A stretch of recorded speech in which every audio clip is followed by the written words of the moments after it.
Tidak semua orang bisa berkhidmat dengan orang soleh. Syurutul khidmah. Khidmah ada syaratnya. Yang mau dekat sama Habib, semua mau dekat sama Habib. Yang mau dekat dengan Hababah, semua mau dekat dengan Hababah. Tapi apa kamu memenuhi syaratnya? Kadang ada orang cuma berkhidmah, tapi loncat sana, loncat sini, tabrak Hababah, tabrak Habib. Akhirnya berapa banyak orang yang kadang mau ngasih Habib, akhirnya numpahkan air ke bajunya Habib. Mau yungi Habib, kena matanya Habib. Kenapa? Ada peribahasa di kota Terim, peribahasa untuk orang yang bodoh. Baga yashum yu'awar. Pinginnya dia mau nyium, nggak taunya melukai matanya. Niatnya baik, tapi hasilnya jelek. Kenapa? Karena orang bodoh. Jadi siapa orang yang ingin berkhidmah, maka syaratnya khidmah satu, al-adab, sopan santun. Kalau kita nggak sopan santun, jangan. Kapan kita dikatakan memiliki adab? Satu, ihtimalul adha. Kita sakit, kita tidak mengeluh. Kadang ada, aduh kita capek nih, nggak bisa. Harus punya adab. Kita sakit, kita capek, kita kuat nahan. Dimarahi, kadang guru kita ngomong keras sama kita, kadang kita capek disuruh berdiri sama guru, disuruh ini, kuat nggak nahan? Kalau nggak kuat, kamu nggak punya adab. Jangan dekat dengan guru. Kenapa? Karena dekat dengan guru itu sulit. Mengenal seorang wali lebih sulit daripada mengenal Allah. Kenapa? Mengenal Allah jelas, sifatnya jelas. Tapi mengenal seorang wali sulit. Karena dia punya a'radul basyariyah. Dia punya sifat manusiawi seperti kita. Makan seperti kita, tidur seperti kita, sakit seperti kita, berbicara seperti kita. Dia sama seperti kita. Bagaimana kita adabnya? Kapan orang dikatakan punya adab? Satu, ihtimalul adha. Kuat menahan cacian. Yang kedua, gillatul ghadab, sedikit marah. Jadi kalau berkhidmah sama orang soleh nggak boleh marah. Tahu ceritanya anjingnya Ashabul Kahfi? Ketika Ashabul Kahfi rombongan, anjing ikut. Ketika anjing ikut, Ashabul Kahfi ngeliat ada anjing, kita nanti digigit. Ambil batu, dilempar batu. Ketika dilempar batu, anjing lari. Ketika anjing lari, Ashabul Kahfi jalan, anjing ikut lagi. Ambil batu lagi, dilempar lagi, lari. Dekat lagi. Ini karena kesabaran si anjing ini tidak merajut, maka apa? Maka ikut dengan Ashabul Kahfi. Allah muliakan. Apa? Allah sebut dalam Al-Quran, wa kalbum basitun diraihi bil wasid wa nuqallibuhum dhatal yamin wa dhatal shimal. Anjingnya juga dibalik sama Allah, diberi kemuliaan. 360 tahun lebih tidur di dalam gua. Kenapa? Karena barokahnya tidak merajut. Seandainya itu anjing dilempar mengatakan, aku sudah ikut baik, nak ikut orang saleh, aku masih dilempar batu, aku tak mau, aku mau jalan sendiri. Maka 3 tahun 4 tahun dia akan mati. Begitu juga dengan orang saleh. Dimarahi guru. Guru dan orang tua ketika marah tidak ada tujuan kecuali tujuannya adalah baik. Gak ada ceritanya orang tua marah untuk mencelakakan anak, tidak ada. Marahnya itu tujuannya semua akan kebaikan kita. Kita paham ataupun kita tak paham. Nah, yang ketiga, orang dikatakan punya adab, tibatul kalam, ucapannya lemah lembut. Kadang ada orang duduk sama Habib, Habibnya yang malu. Kenapa? Ini nggak bisa adab. Nggak bisa. Tibatul kalam yaitu ucapan yang lemah lembut. Ini syarat orang dikatakan memiliki adab. Yang kedua, husnudzan, prasangka baik. Nggak boleh kita duduk dengan orang saleh tidak punya prasangka baik. Sahib husnudzan la yakhib wa in akhto'a. Orang yang punya sifat prasangka baik, husnudzan, dia tak akan rugi walaupun dia salah.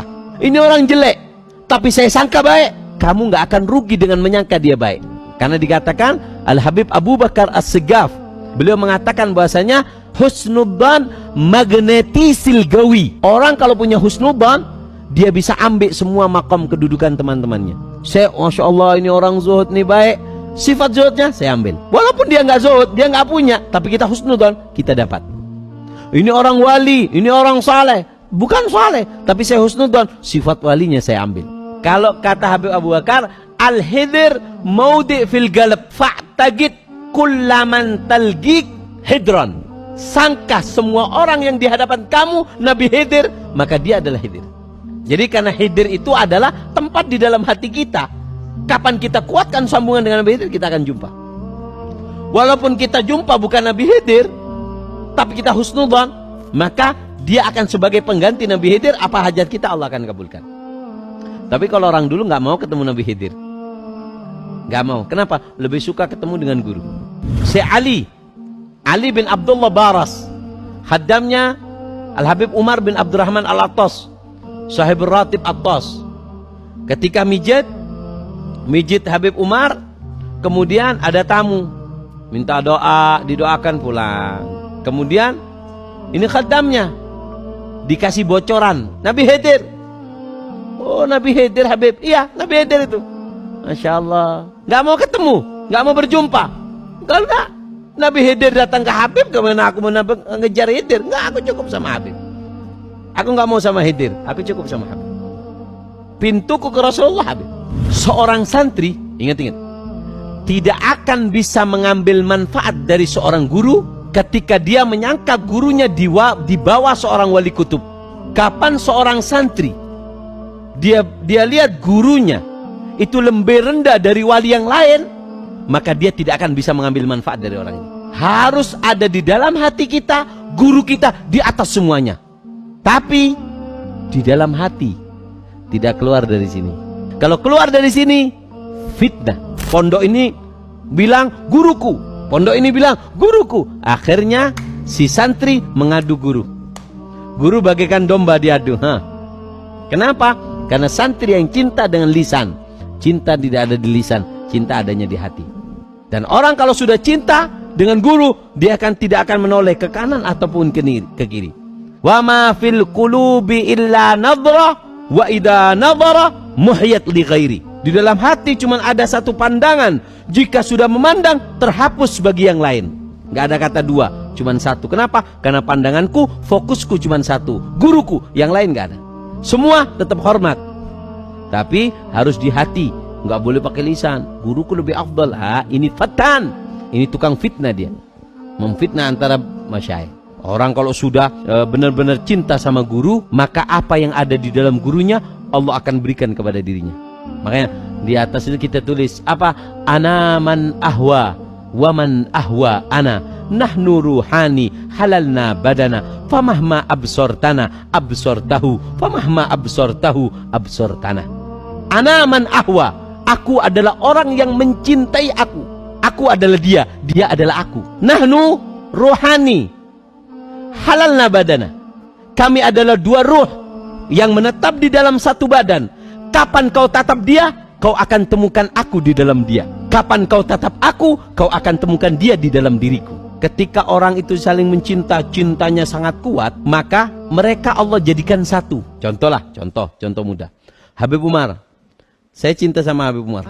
Kalau Habib Umar membalas cinta saya dan cinta juga dengan saya, maka apa? Saya adalah Habib Umar adalah saya. Kenapa? Kita dua arwah.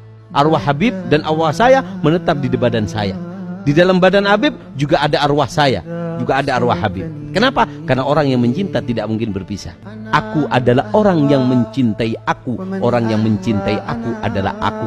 Kami adalah dua arwah yang menetap di dalam satu badan. Kapan kau pandang aku, kau akan temukan si dia. Kapan kau pandang si dia, kau akan temukan aku di dalam dirinya. Yang ketiga, apa syaratnya berkhidmah? Adzauq, perasa. Perasa itu apa yang diinginkan oleh guru sebelum dia melangkah, kita tahu. Oh, guru nak sendal. Oh, guru nak ini. Oh, guru nak kitab nih. Oh, nih nak istirahat. Oh, nggak mau dikasih makan. Oh, nggak mau ini. Itu namanya dzauq. Kalau mau berkhidmah sama orang soleh, jangan langsung main nawarkan, saya bisa, saya mau, saya mampu. Tidak. Punya nggak tiga? Punya nggak adab? Punya nggak husnudzan? Maaf ya. Kita mungkin nggak apa-apa kita buka di sini. Maaf, guru kita manusia. Bau busuk mungkin tercium dari guru kita, mungkin dari sesuatu hal, dari baju ataupun dari apa. Kita bisa nggak nahan? Berkhidmah itu berat. Makanya kata Sayyidina Syekh Abu Bakar bin Salim apa? Uktum hawana in aradta ridana, fahdar tubihu li sirrina li siwana. Hati-hati, apa yang kau lihat daripada keajaiban kami, tutup. Jangan pernah cerita ke orang. Syurutul khidmah apa? Niyah as-salihah. Karena Rasulullah telah mengingatkan, innamal a'malu binniyat. Kamu bergerak, kamu berdiri, kamu berjalan. Apa tujuannya? Apa mau kamu? Faman kanat hijratu ilallah wa rasuli. Siapa orang yang berhijrah, bergerak, duduk, berdiri karena Allah dan Rasulnya, dia akan mendapatkan rahmat Allah dan Rasulnya. Siapa orang yang menginginkan dunia, ini ada orang yang berkhidmat terkadang apa? Cuman nyari populer supaya dia punya